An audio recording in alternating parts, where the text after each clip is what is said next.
Chega junto que eu vou lançar a braba. Crise no Flamengo. A verdade sobre demissão de José Boto. Português confirma a renovação com o goleiro argentino Agustín Rossi. Venda de cria do Ninho do Urubu Richard Rios ao Manchester United da Inglaterra pode gerar fortuna aos cofres rubro-negros. E por falar em cria do Ninho, Vitor Hugo acerta a saída para o futebol português e o Mengão não vai receber um centavo por isso. Te preparem, a partir de agora, ó. É tudo nosso. Já chega largando o like se você ainda não se inscreveu. Inscreva-se, o botãozinho está aqui abaixo. E não esqueça de acionar as notificações para o YouTube no seu smartphone para não perder nenhum de nossos conteúdos. Todos os dias tem vídeos novos com as principais informações e notícias mais quentes do Mengão. Já estou aqui em São Pedro da Aldeia, nas minhas mini-férias, na casa da minha mamãe, a doutora Luzia, na região dos Lagos do Rio de Janeiro, respirando esses ares maravilhosos. Pena que tá fazendo frio, né? Aqui a Costa do Sol é com sol, né? Pra gente poder curtir aquela praia, mas é muito bom ser cuidado pela mamãe. Um forte abraço aí a toda a galera na região dos Lagos do Rio de Janeiro. E o Famalicão concluiu a chegada de Vitor Hugo, meia que estava emprestado ao Göztepe da Turquia, na transferência do ano passado, que contou, inclusive, com a vinda do Alcaraz, que já foi até negociado com o Everton da Inglaterra. Naquela oportunidade, o Flamengo cedeu por empréstimo ao grupo que controla o Southampton, que era o clube ao qual o Alcaraz, o argentino, estava vinculado, por empréstimo, o Vitor Hugo, que foi atuar no futebol turco. O Göztepe acabou não realizando a compra em definitivo, ou o grupo que controla o Göztepe não quis ficar com o jogador em definitivo, e ele seria devolvido ao Flamengo. Desde o último dia 1º,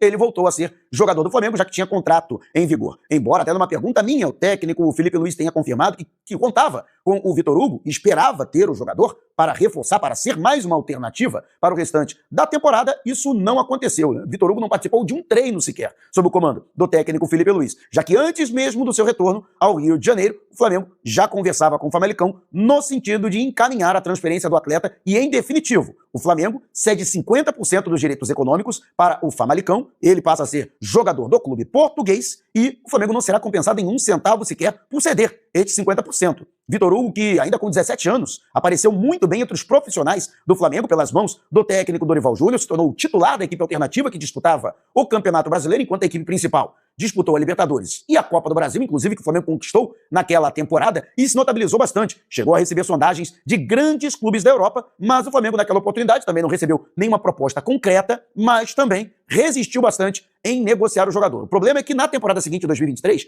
logo na primeira partida oficial do Flamengo pelo Campeonato Carioca, ele sofreu uma séria lesão. Ficou mais de 2 meses parado. E quando já voltou no final de março do Carioca, já estava sem espaço na equipe. Tentou implementar uma sequência, porém sem sucesso. E as más atuações suscitaram críticas por parte da torcida e o jogador acabou caindo em descrédito. No ano passado, já sem espaço e desvalorizado, ele foi envolvido nesta negociação com o Alcaraz. E o Flamengo entende que o Famalicão costuma vender bem os seus jogadores e pode ser uma excelente vitrine no futebol português. Um grande exemplo, utilizado recentemente, foi o do zagueiro Otávio, também saído da base rubro-negra, o Flamengo que negociou o atleta ainda na gestão anterior por 1,5 milhão de euros e ele foi revendido ao Futebol Clube do Porto por 12 milhões de euros, ou seja, 8 vezes mais do que o valor de compra, e o Flamengo ainda recebeu 20% desse montante. Caso haja uma transferência futura do Vitor Hugo, e o Flamengo vai, portanto, rachar literalmente o valor desta negociação com o clube português. E você, o que achou da decisão do Flamengo? Você concorda em ter cedido de graça Vitor Hugo ao Famalicão de Portugal? Deixe abaixo o seu comentário. E por falar em cria do Ninho do Urubu, o Flamengo monitora a situação do colombiano Richard Rios, o jogador que atuou pelo Flamengo dos 17 aos 21 anos de idade, depois foi negociado ao Guarani de Campinas e do Guarani foi parar no Palmeiras, onde ele se notabilizou e se valorizou. Tido como um dos destaques do clube paulista na disputa do Mundial de Clubes da FIFA, ele, que já estava sendo sondado por grandes clubes da Europa, recebeu, portanto, uma proposta do Manchester United da Inglaterra. Os Diabos Vermelhos, como Manchester é conhecido, fizeram uma consulta ao Palmeiras, que exigiu, no mínimo, 25 milhões de euros para ceder o atleta em definitivo. Caso os Red Devils cheguem a este montante, o Flamengo ainda tem 6% dos direitos econômicos do jogador, além de mais 2% pelo mecanismo de solidariedade como clube formador do atleta, totalizando, portanto, 8%. Outros 70% são do Palmeiras, 14% do Guarani e 10% do próprio Richard Rios. Ou seja, o Flamengo, dono, portanto, de 8% do total desta transferência, receberia nada menos que 2 milhões de euros. Ou, no câmbio atual, algo em torno de 13 milhões de reais. Não deixa de ser uma boa soma, não deixa de ser uma boa quantia que entra nos cofres rubro-negros e que pode ser utilizada para a contratação de reforços, né? E tomara que estanque, né, essa crise. O Flamengo não tem crise financeira, não tem crise dentro de campo, não tem crise de vestiário, mas tem crise institucional. Aliás, daqui a pouco vamos falar a respeito disso, né? Por isso que é importante você acompanhar o vídeo até o final. Mas e você? O que você acha do Richard Rios? Podia estar jogando no Mengão, o Richard Rios, hein? O colombiano joga uma bola redonda. O Flamengo não teve paciência com o jogador, né? Por conta das lesões que ele sofreu ainda com a idade sub-20. Mas deixe abaixo o seu comentário. E o Flamengo, você sabe que a Segurbet é patrocinador oficial aqui do canal. E ela continua com a promoção Rei ou Rainha do Mundial. Você faz o que você já gosta de fazer, que é jogar nas partidas da Copa do Mundo de Clubes da FIFA. E quando você bate a odd, ela é convertida em pontos. Os 10 apostadores que somarem mais pontos ao longo da competição vão dividir R$10 mil em prêmios. Isso mesmo, R$10 mil para os 10 melhores apostadores. E é muito fácil participar. É só jogar nas partidas do Super Mundial. Ainda não tá na Segurbet, tá dando mole, né? Então aproveite o QR Code que tá aqui no canto da sua tela, você que está na sua Smart TV, ou você, né, aponte a câmera do seu celular, ou você que está no seu smartphone, vá ao comentário fixado e clique no link para fazer o seu registro e efetuar o seu depósito. E não esqueça da verificação de identidade, que é importantíssima para você poder participar da promoção. E jogue com responsabilidade, hein? Só para maiores de 18 anos. Segurbet. É seguro, é legal.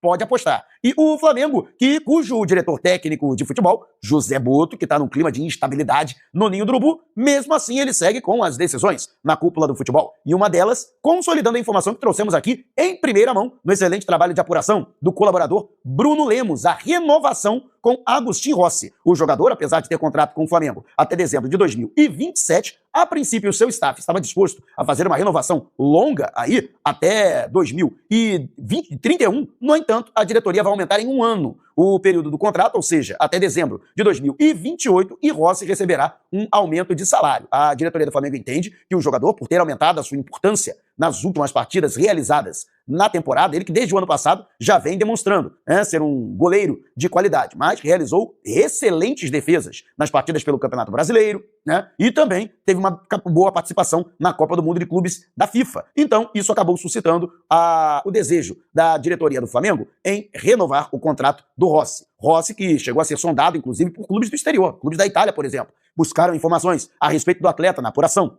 realizada pelo Bruno Lemos. Com isso, para não sofrer nenhum tipo de pressão do mercado da bola, o Flamengo pretende aumentar o valor da multa rescisória e também o aumento de salário do jogador. Rossi tem o menor salário entre os jogadores do time profissional, do time principal do Flamengo, né? Entre os titulares, o menor salário é o do Rossi. Com o aumento de salário, o Rossi passaria a ser um dos goleiros mais bem pagos do futebol brasileiro, o que inclusive reflete a sua importância, ele que é apontado como um dos melhores jogadores da posição em atividade no futebol do Brasil. Eu, particularmente, acho que sim, pelo que está jogando, Rossi recebe, merece essa renovação de contrato com aumento salarial. E você, concorda? O que você acha? Deixe abaixo o seu comentário. Lembrando para você que o YouTube agora tem uma nova ferramenta e um novo recurso que é o Hype. Você, toda vez que dar o seu like, você também tem a opção de hypar os vídeos. E também na lista de opções, depois de comentários, você também pode hypar o vídeo. E você, clicando em hypar, você pode hypar até 3 vídeos por semana sem precisar pagar nada, mas se puder pagar, são apenas R$2 e parte desse dinheiro será revertida para o canal. Então, dá aquela moral esperta, porque existe um ranking de hypes, e quanto mais hypes um conteúdo recebe, mais bem ranqueado ele fica, e mais ele será recomendado pelo YouTube. Então, bora participar da campanha? Geral hypando todos os vídeos aqui do canal, principalmente este que você está assistindo. Dá aquela moral esperta para que outros torcedores do Mengão também conheçam e acompanhem o nosso trabalho. Então utilize essa nova ferramenta da plataforma. E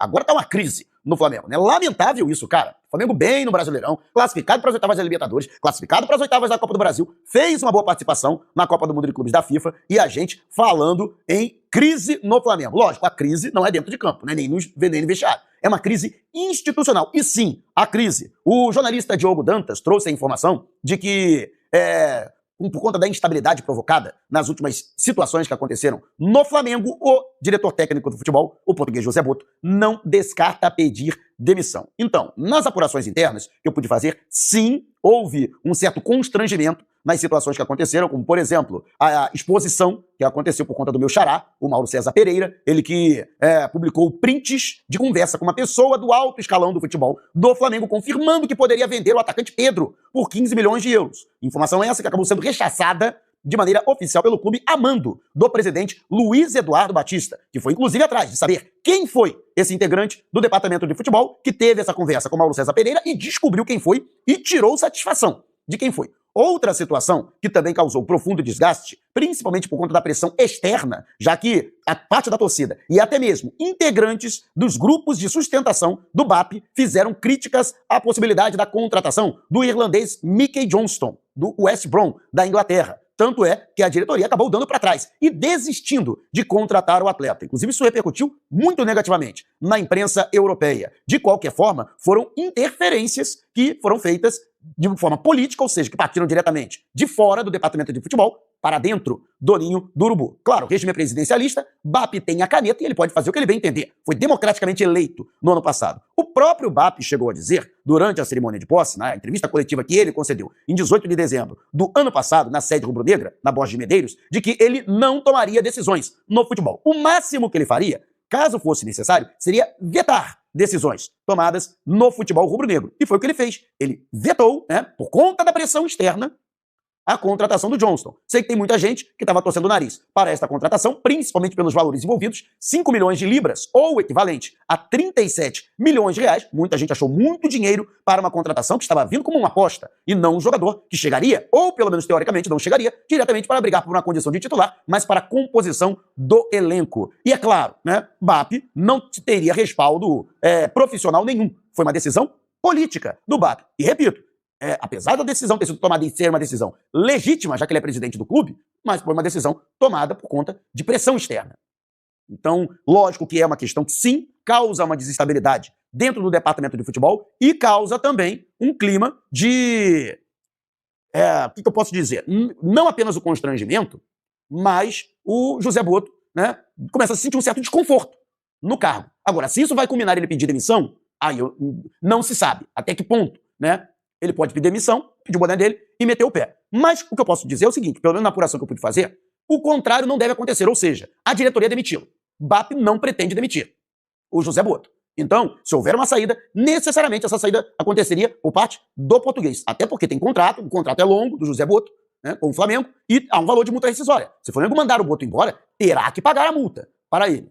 E o mesmo acontecendo com o Botto. Se o Botto pedir o boné, vai ter que pagar multa, também pela rescisão unilateral de contrato. E você, o que acha dessa história toda? Cara, é impressionante, o flamenguista não tem um dia de paz, cara. E o Flamengo parece que os caras ficam procurando crise onde não tem. E outra, vamos parar com essa história, Já tem gente dizendo que a culpa é dos influenciadores, que os influenciadores é que estão criando crise no Flamengo. Pelo amor de Deus, Até parece que eu tô aqui em São Pedro da Aldeia, vamos criar uma crisezinha no Flamengo? Pelo amor de Deus, Mas eu quero saber a sua opinião a respeito. Deixe abaixo o seu comentário.